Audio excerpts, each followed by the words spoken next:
Se não ganhar agora, não tem problema não. Vai continuar não trabalhando ou trabalhando apenas por fora para conseguir ser candidato ao Senado e ficar numa boa na próxima eleição. Carteira de trabalho, rogai por nós. A gente começa falando justamente sobre eleições municipais, né? O tema que a gente estava conversando aqui nesse início e é a nossa primeira pauta, que é o seguinte, um editorial que foi publicado pelo jornal Estado de São Paulo falando sobre Guilherme Boulos. O título é Boulos tropeça no caminho de Damasco. Esse é o título do artigo de opinião do Estadão desta quinta-feira. O conteúdo trata do PT e PSOL que se opõem a todas as tentativas de aliviar o peso do Estado sobre os negócios. Querem que o eleitor acredite que sua vedete se converteu num campeão do empreendedorismo. A Fundação Perseu Abramo, ligada ao PT, fez uma pesquisa em bairros pobres de São Paulo e identificou que categorias como luta de classes simplesmente não habitam o imaginário da população. Agora, Coronel, para quem é surpresa isso, né? Uma informação antiga, né? Algo que qualquer pessoa mais atenta ao quadro político já tinha notado, né? Que o PT e o PSOL não têm percepção social, não tem essa preocupação com a camada mais pobre da população, enfim, nada disso que está tratado aí parece uma grande novidade, né, Coronel? Pois é, não é novidade e digo mais, eu já acompanho as pesquisas do Perseu Abramo já há bastante tempo. Me lembro quando eles detectaram a influência dos evangélicos na periferia, como é chamado em São Paulo, a pesquisa foi feita em São Paulo, no Rio de Janeiro a gente chama de favelas mesmo, né? Ou alguns mais modernos chamam de comunidades, mas eu fico com favelas como o pessoal da CUFA, né, da Central Única de Favelas, gosta de defender. Então, nessas comunidades, o Perseu Abramo já tinha percebido duas coisas fundamentais. Primeiro, que o tal do MEI, microempreendedor individual, era uma verdadeira bomba contra o Partido dos Trabalhadores. Por incrível que pareça, essa detecção está diretamente ligada à questão de que o progresso, quando o cidadão das periferias, dos bairros mais pobres, organiza um pequeno negócio, seja ali uma manicure ou até um mototáxi, qualquer tipo desses empreendimentos que são feitos com apenas um contratado, porque o MEI só pode ter em carteira assinada, além do dono, mais um contratado, esse tipo de empreendimento bombou. E o que acontecia com as pessoas quando elas se libertavam do assistencialismo? Elas se afastavam também da disputa ideológica chamada de luta de classes. O segundo aspecto, aquele ligado à igreja, que o PT, historicamente ligado à teologia da libertação, tinha nas comunidades eclesiais de base uma ferramenta ideológica fantástica. Isso se dissipou com o passar dos anos e com a presença dos evangélicos, talvez importando um pouco daquela ideia ali do Weber, né, na virada do século XIX para XX, né, que ele viu a ética protestante e o capitalismo. Não sei se isso é uma chegada meio retardada no Brasil, mas o fato é que essa análise mostra que as comunidades elas progridem quando se afastam daquela vida dissoluta, procuram uma igreja, vão atrás do trabalho, constituem suas famílias. Então, essa pegada, Vitor, é algo que o PT já conhece há bastante tempo. Lá atrás, eles achavam que isso era traição do pobre que, quando ele progredia, abandonava a luta de classes e o voto do PT. Mas, mais recentemente, o próprio Lula já admitiu isso em reunião, dizendo: nós temos que fazer alguma coisa, porque quando o pobre deixa de ser pobre, ele para de votar no PT. E é verdade. Agora, Serrão, no caso de São Paulo, tem uma outra particularidade também, né, do campo municipal aqui, né, de São Paulo, é que os bairros mais nobres votaram no Guilherme Boulos, bairros boêmios, universitários, algumas regiões ali um pouco mais abastadas votaram no Guilherme Boulos, justamente naquela linha da Vila Madalena, do pessoal do Leblon, no Rio de Janeiro, né, da esquerda culpada ou rica, mas com consciência social, supostamente. Esse eleitor também está com a esquerda, né? E é um grupo minoritário, no fim das contas, né, Serrão? Sim, a esquerda caviar, muito bem conceituada pelo nosso querido amigo Rodrigo Constantino. É assustador. Agora, a turma do PT achava que ética protestante era a ética do cara que fazia protesto. Aí quando eles descobriram que foram mexer com a turma aqui que trabalha, ih, caramba, que veio aquele síndrome da carteira de trabalho. Então, opa, isso é o exorcismo do PT. O Boulos foi exorcizado pelo Pablo Marçal com a carteira de trabalho. Aquilo foi fundamental para o desgaste na campanha dele. E aí ele teve que inventar a historinha do Boulos professor, do Boulos trabalhador, um trabalho muito bacana, elaborado pela Manuela Dávila, que está ganhando quase R$ 700 mil na empresa dela para fazer todo esse trabalho de marketing para o Guilherme Boulos. Comunistas, graças a Deus, é uma beleza, parabéns por esse trabalho sensacional. Agora, cuidado que o excesso de marketagem às vezes atrapalha. Hoje eu estava assistindo a um programa lá ao vivo do Boulos, né, que a gente tem que acompanhar por dever de ofício, e aí um vereador, um candidato lá, vereador deles, fez uma manifestação sobre o empreendedorismo. Aí, no momento em que ele exaltou o microempreendedor, eu me lembrei imediatamente. Olha, ontem a Secretaria da Receita Federal do Lula parece que é do PT, né? Anunciou 1.800.000 microempreendedores que vão levar uma paulada do leão da Receita, um mordidão, porque eles estão na dívida ativa. Eu falei, o PT se lembrou dos microempreendedores, vai tomar a grana deles, né? Diz que a dívida chega a 27 bilhões de reais. Que bacana! Então, vamos lá, Taxade, pega essa turma. Essa turma que vocês estão pedindo que vote em vocês, tão de brincanagem, né? E teve mais uma espetacular da campanha do Boulos, hoje, inclusive, na propaganda eleitoral. Vocês se lembram do bonezinho do Pablo Marçal, né? Aquele bonezinho com a letra M. A campanha do Boulos criou um boné com a letra B. Olha, hein? Esse boné vai ficar conhecido como o boné do burro e não do Boulos. Cuidado, hein? Fala, Darcio. Eu achei bem pertinente o uso do termo caminho de Damasco, porque isso retoma Paulo. Paulo que se chamava Saulo até fazer o caminho de Damasco. Então ele vê a luz, coisa que o Boulos nunca viu. E a falsa conversão é o que a gente tem visto durante todos os processos eleitorais.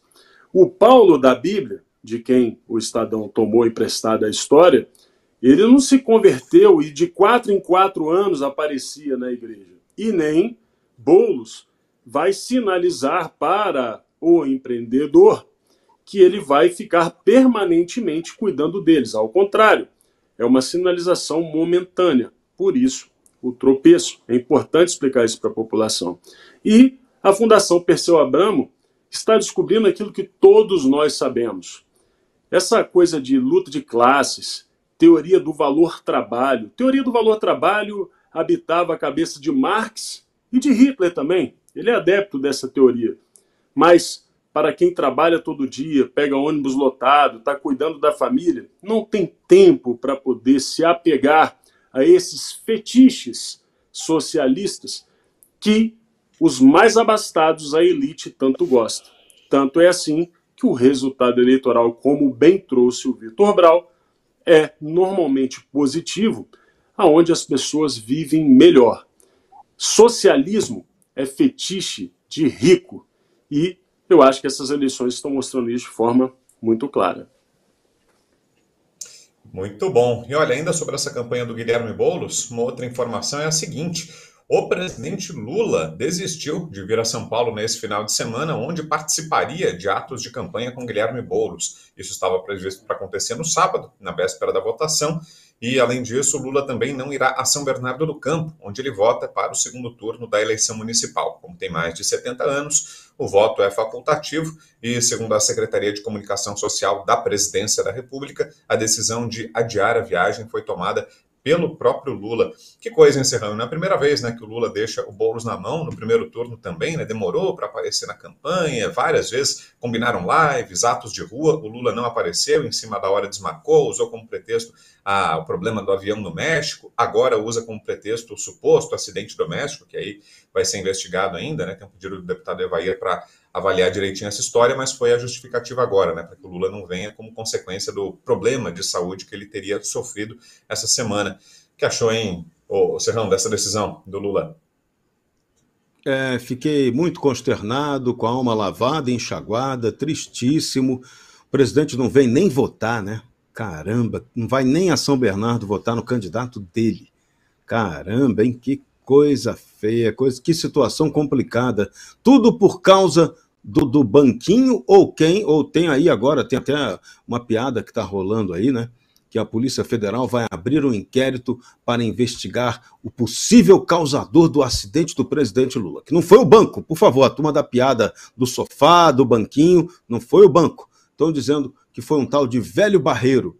Eu não conheço esse personagem não, mas quem conhecer, por favor, avise a Polícia Federal que de repente pode ajudar nas investigações. Agora, o presidente dá esse bolo no Boulos, nota -13, Stalinácio, sacanagem, hein? Mas o Boulos está tranquilo. O objetivo dele é ser candidato ao Senado na próxima eleição. Se não ganhar agora, não tem problema não. Vai continuar não trabalhando, ou trabalhando apenas por fora, para conseguir ser candidato ao Senado e ficar numa boa na próxima eleição. Carteira de trabalho, rogai por nós. Agora, Darcio, será que por trás dessa decisão o presidente também quer evitar o desgaste? Afinal de contas, é uma derrota praticamente certa, né? Quando ganha, colhe os louros juntos, né? Mas quando perde, ficaria com o filme queimado também, de certa forma. Será que esse componente entra na conta, Darcio? Entra com toda certeza. E eu retomo aqui o termo do nosso amigo Serrão. Tá de brincanagem que ele deixou de ir a São Paulo por conta de qualquer motivo de acidente, atraso de avião, seja lá qual for a razão. Porque ele vai precisar de encontrar razões para não ter ido também em Porto Alegre, em tantos outros lugares. A verdade, Vitor Brau, é que ninguém quer o Lula no seu palanque. Ter o Lula no seu palanque é colher um desgaste que é gigante.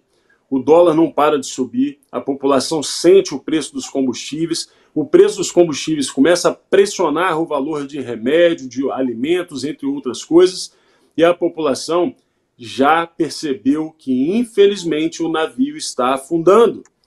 Portanto, ter o Lula hoje no palanque significa ter desgaste, significa ter que carregar um governo que está muito mal avaliado.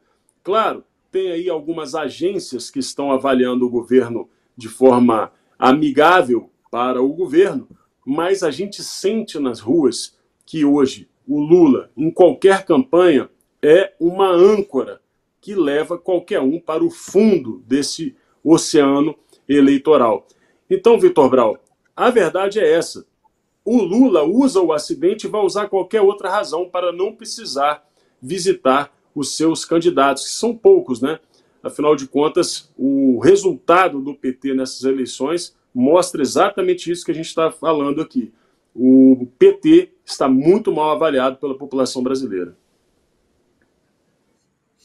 E o coronel Gerson Gomes, como avalia, coronel, essa decisão de Lula, esse cancelamento da visita a São Paulo? Eu acredito que o Pitolli ele fez uma definição bacana. Acho que o Jorge Serrão estava lá.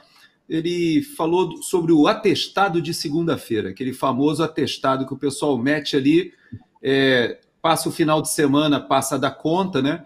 Eu me lembro que eu construí umas casas, assim que eu deixei o Exército, eu me aventurei em virar construtor. E o meu problema segunda-feira é esse tal do atestado de segunda-feira, viu, o Serrão?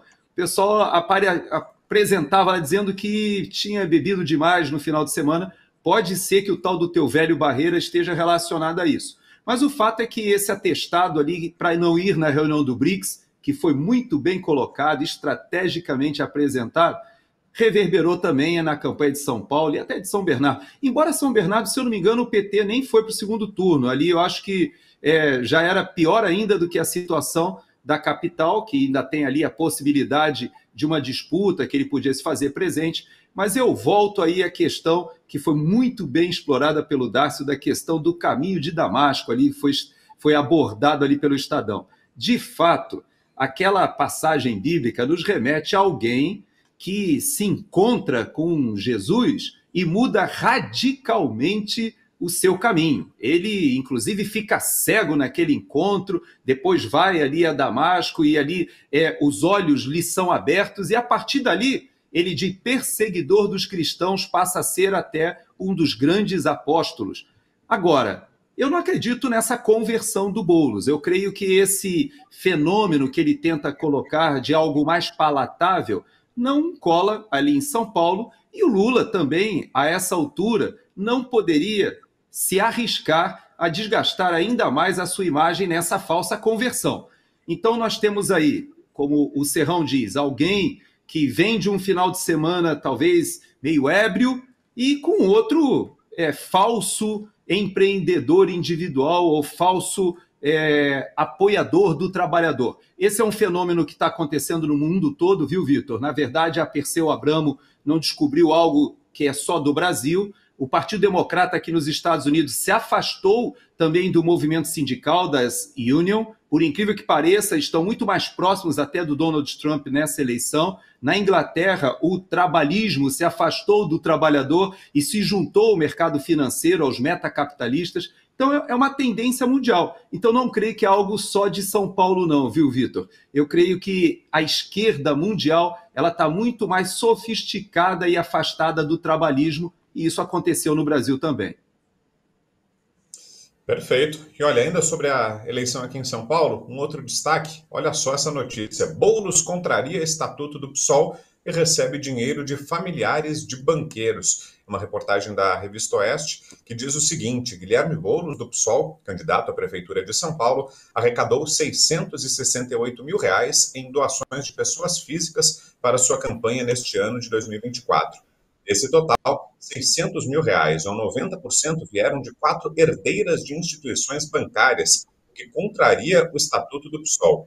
Desde a sua fundação, o partido proíbe doações financeiras de bancos, direta ou indiretamente. Apesar da ação eleitoral permitir as movimentações, elas desafiam os princípios do PSOL. No artigo 71, o Estatuto do Partido, fundado em 2004, afirma que não serão aceitas contribuições e doações financeiras provindas, direta ou indiretamente, de empresas multinacionais, empreiteiras, bancos ou instituições financeiras nacionais ou estrangeiros.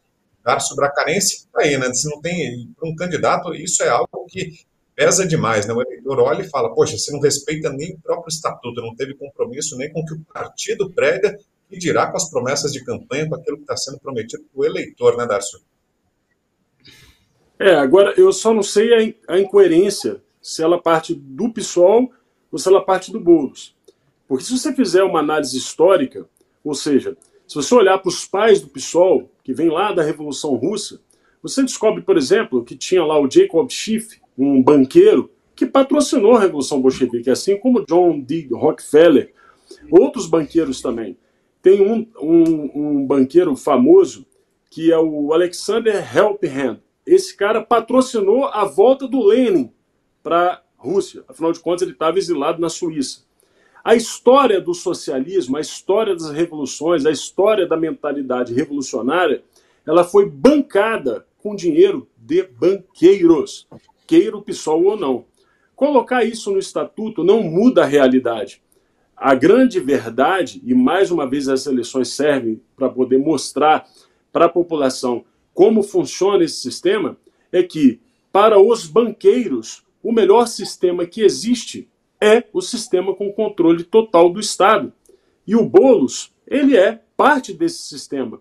E é mais do que natural, portanto, que ele receba o patrocínio daqueles que sempre patrocinaram todas as ações defendidas por Guilherme Boulos.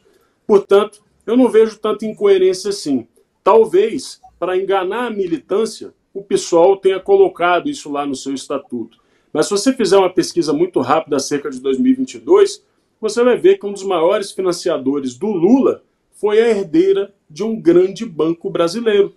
Portanto, é só pesquisar que vocês vão descobrir que essa relação promíscua entre socialistas e banqueiros é muito antiga. Enfim, chega lá no nascimento deles. Coronel. Pois é, você sabe que tem duas vertentes dessa notícia que você me traz aí. Primeiro que o apoio dos banqueiros poderia ser alguma coisa mais ligada assim a um capricho ou um hobby, né, dos herdeiros que não tiveram que trabalhar e pode se dar esse luxo. Ou talvez tenha até algum espírito de culpa que carreguem, né, de terem nascido em berço esplêndido e aí querem mostrar alguma sinalização de virtude se juntando às pautas socialistas. Eu já vi muito disso, principalmente nas agências das Nações Unidas, em que você encontra muitos jovens de famílias europeias trabalhando como voluntários. E quando a gente conversa, a gente vê que eles trazem um certo espírito de culpa de terem nascido em famílias desenvolvidas ou famílias ricas. Mas existe uma segunda veia dessa notícia que me preocupa mais. Veja que agora, no finalzinho da tarde, aí no Brasil, eu recebi a informação de que o Bradesco suspende ofertas do Banco Master e liga alerta no mercado. E aí eu comecei a puxar o fio da meada e percebi que tem Caixa Econômica Federal envolvida, Tribunal de Contas, banqueiros que já no passado foram condenados por falcatrua, e eu fui puxando o fio da meada e acabei descobrindo várias transações que estão se repetindo agora no governo Lula, que tem a intermediação de grupos financeiros poderosos. Ou seja, por incrível que pareça, o socialismo brasileiro e o americano aqui do Partido Democrata, eles de fato optaram pelos metacapitalistas, pelos donos do capital, por aqueles que manipulam toda a estrutura governamental, que a gente aqui nos Estados Unidos chama de deep state, ou establishment, montado com a presença desse capital financeiro. E talvez, Vitor, não seja só uma questão de herdeiros que resolvem brigar com a sua consciência. Talvez estejam surgindo negócios espúrios novamente ligados a bancos, como essa notícia agora que me acendeu a luz amarela no mercado em relação ao Banco Master. Eu não sei exatamente do que se trata, ainda vou pesquisar, mas algo me diz que muitos dos banqueiros brasileiros que estão se beneficiando dessa volta de Lula ao poder estão surfando uma onda que eles estão ganhando, mas que a maioria da população brasileira, a economia, as contas públicas e o buraco cada vez se aproxima mais no horizonte. Então, o que eu quero dizer para você é o seguinte: eu acredito que esse apoio ao PSOL tem por trás a estrutura do PT e a estrutura do governo. Tem muita gente ganhando dinheiro com o sofrimento da população brasileira.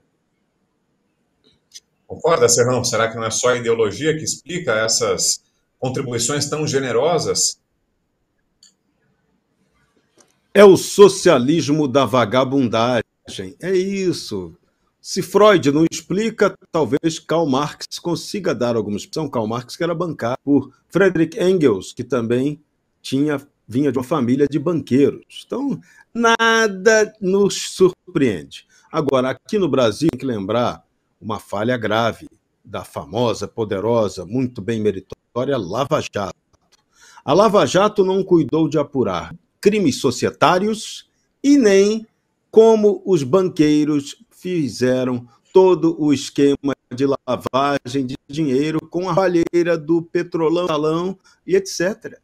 Ou seja, você teve uma roubalheira, mas por onde passou esse dinheiro?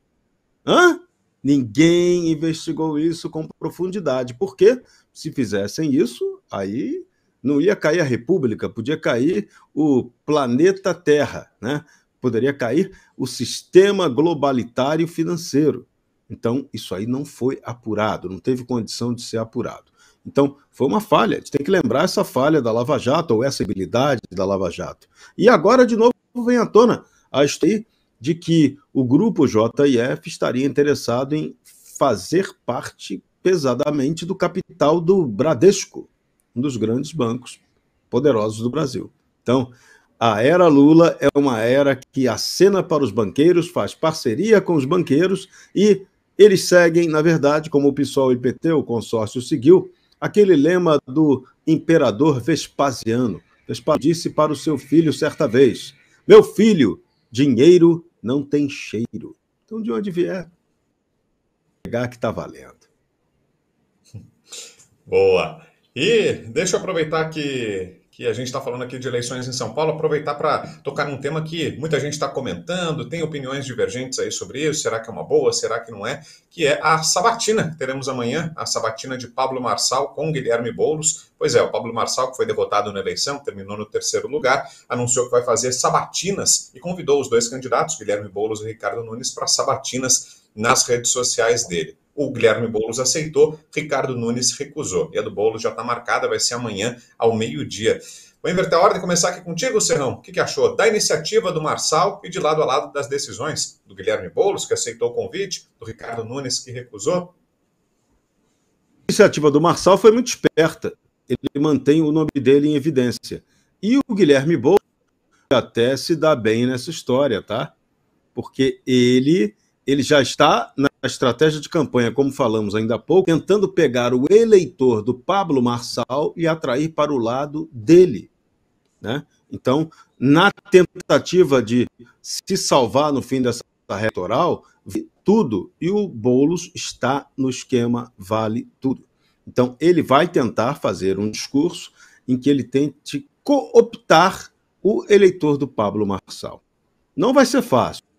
Quem votou no Marçal foi um voto bastante consolidado, um voto anti-Boulos, tudo. Então, não sei se ele vai ser bem sucedido nessa operação. Mas, nesse caso, ele está sendo mais esperto que o atual prefeito Ricardo Nunes. Ricardo Nunes, naturalmente, né, diante das agressões que ele sofreu do Pablo Marçal, ele correu da raia. Nem aceitou o próprio apoio do Pablo Marçal. E agora Pablo Marçal volta novamente de franco atirador, demonstrando que as pretensões políticas dele mais adiante podem ser muito maiores do que uma mera prefeitura da cidade de São Paulo. Então, quem pode estar aí, fique esperto que Pablo Marçal pode já estar preparando o caminho dele. E Boulos é candidato ao Senado. Pablo Marçal ser também. E, dependendo do vácuo político, Marçal pode até se apresentar como candidato à presidência da República. Então, na politicagem brasileira, ainda veremos coisas inimagináveis. Mas o Boulos, malandro, ele já está botando o boné do B. Cuidado, Boulos, vou repetir, hein? Esse boné do B é o boné do burro. Copiar a marquetagem do Marçal pode ser fatal para você. Mas, vamos lá, essa manifestação de amanhã, esse evento de amanhã ao meio-dia vai dar uma audiência grande e o Boulos, na pior hipótese, vai fazer uma propaganda eleitoral gratuita e de grande impacto que o prefeito Ricardo Nunes precisa ficar. Jamais subestime a esquerda em São Paulo. Agora, Coronel, será que nessa decisão do Boulos de aceitar o convite não tem também um componente do desespero, da falta de alternativas? Chegou aí, segundo as pesquisas, com pouca chance de ganhar. Será que é uma tentativa de uma última aposta, uma última cartada? Vamos ver o que dá. E do outro lado, pelo prefeito Ricardo Nunes, mostra uma certa segurança da vitória, uma decisão de não colocar em risco aquilo que já está muito perto de ser conquistado. Será que essa própria colocação dos dois nas pesquisas explica um pouco esse cenário, Coronel? Acredito que sim, porque, veja só, em tese, se nós tivéssemos no segundo turno o Pablo Marçal e o Boulos, parte da centro-esquerda e até do centrão teria bastante dificuldade de votar no Pablo Marçal.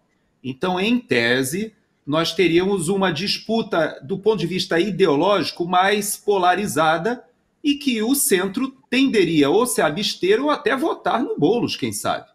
Mas como nós temos o segundo turno, como você disse, já consolidado por um grande grupo político que reúne a direita, a centro-direita e o centrão, e até mesmo parte posso dizer, da centro-esquerda, porque não? Nós temos ali herdeiros, né, do MDB, dos tucanos, o PSD que abraçou o que restou ali do tucanato e mais o MDB. Vimos até o Michel Temer essa semana subindo no palanque também. Então, me parece que é um ato de desespero, como você fala. Ele vai para conversar com alguém, ele já está perdido e meio, agora tudo que vier é lucro. Eu posso enxergar dessa forma que você está colocando. Mas eu vou te dizer que o Pablo Marçal, apesar do Serrão ter dito que, de fato, ele pode estar vislumbrando oportunidades mais à frente, eu fiquei bastante decepcionado, eu confesso para você, quando ele se negou a participar de uma entrevista que o Paulo Figueiredo o convidou, e eu me lembro disso, e o Felipe Sabará, que foi o que intermediou, que é alguém que eu, inclusive, nutro grande respeito, alguém ligado, inclusive, aos programas sociais da cidade de São Paulo, e que, de certa maneira, respaldava ali, dava certa credibilidade até mesmo ao Pablo Marçal. ele me decepcionou. Então, quando ele agora toma essa iniciativa, depois de não ter passado o segundo turno, para mim, ele simplesmente faz mais uma jogada de marketing político ou de promoção pessoal, mas não me convence do ponto de vista político, não. Eu acho que ainda temos que caminhar mais para a gente chegar a alguma conclusão a ele. Quanto ao Boulos, sem comentário. E você, Darcio, como analisa essa sabatina Marçal Boulos? Eu faço uma pergunta para o nosso telespectador aqui, para o nosso espectador. Se alguém um dia te acusasse de usar entorpecentes, falasse que você é um cheirador de cocaína, você, por um acaso, aceitaria participar de um bate-papo, num podcast, numa sabatina, seja lá o que for com essa pessoa? Olha, só se você não tiver caráter ou se você for ganhar alguma coisa com isso. Então, se o Boulos vai ganhar alguma coisa, qual é a finalidade da conversa? Eu fico, às vezes, me perguntando assim, qual é a finalidade da conversa? Essa finalidade, portanto, só pode ser midiática, porque eu não espero escutar do Boulos projetos que sejam relevantes para a cidade de São Paulo. Se existisse, ele já teria dito isso durante o primeiro turno inteiro. E por que agora esse debate, essa sabatina? Olha, sinceramente, ela só vai acontecer porque ela é boa para o Boulos. E se ela é boa para o Boulos, infelizmente, ela não é boa para São Paulo, não é boa para o campo conservador. É assim que eu faço a avaliação. Porque, com certeza, o Boulos tem uma equipe que o orienta. E assim como o Marçal tinha uma equipe que o orientou a não dar uma entrevista para o Paulo Figueiredo, bem lembrado aqui pelo nosso coronel Gerson Gomes, essa equipe, se essa sabatina fosse ruim para o Boulos, orientaria ele a não participar. Sendo assim, vejo esse debate como uma oportunidade de utilizar quem está na crista do debate político, ou seja, Boulos e Nunes, para promoção pessoal, visando provavelmente a disputa do Senado. Ele está adiantando um debate que pode acontecer em 26 e, na minha modestíssima opinião, como tenho apostado desde que ele lançou o nome dele a prefeito de São Paulo a primeira vez, ele está pleiteando uma cadeira no Senado. Vamos aguardar, eu vou tomar um engove para assistir, para escutar as propostas do Boulos nessa sabatina.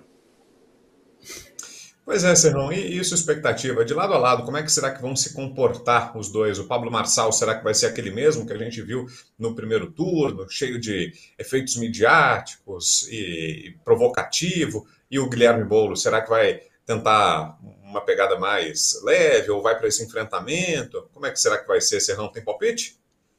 Vamos ver, olha, eu prefiro assistir isso aí e a gente amanhã comentar isso com toda a calma. Porque a gente pode ter, como o Gerson Gomes lembrou bem, uma surpresa desagradável. O fato de aceitar o Boulos fazer uma conversa com o Marçal é bastante esquisito.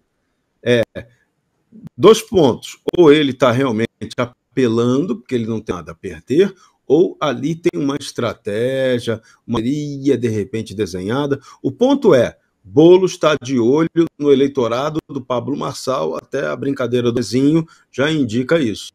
Agora, se é possível conquistar esse eleitorado ou não, é um outro ponto, vai aí uma distância muito grande. Vamos ver. A gente está precisando hoje, a política brasileira pare de atuar, de ficar restrita a esses factoides, a essa marketagem. A gente tem tanta coisa séria para um debate estrutural que precisa ser tocado depois dessa eleição. Pô, a gente tem aí uma Constituição hoje que é o caos, que é a causa de tudo de ruim que está acontecendo no Brasil. A gente tem que começar a discutir a mudança dessa Constituição. Tem gente que fala, mas é muito cedo para tratar disso. Não, não é cedo, não. Cada minuto que passa é um milagre que não se repete e um desastre que se aprofunda no Brasil. Que a gente demora, fica postergando a solução estrutural. Nossa, é estrutural. Ou a gente fica isso com seriedade, ou vamos ficar patinando politicamente sempre. Então, eu estou cansado dessa história de usar a campanha eleitoral só para marketagem e não para discutir política pública, não para discutir reforma estruturante de verdade. Tomem muito cuidado com aquele que parece ser o o antissistema, o que de mudanças, avalie bem que mudanças serão, se serão para bem ou para mal. Vamos analisar com tudo com muita frieza e cuidado.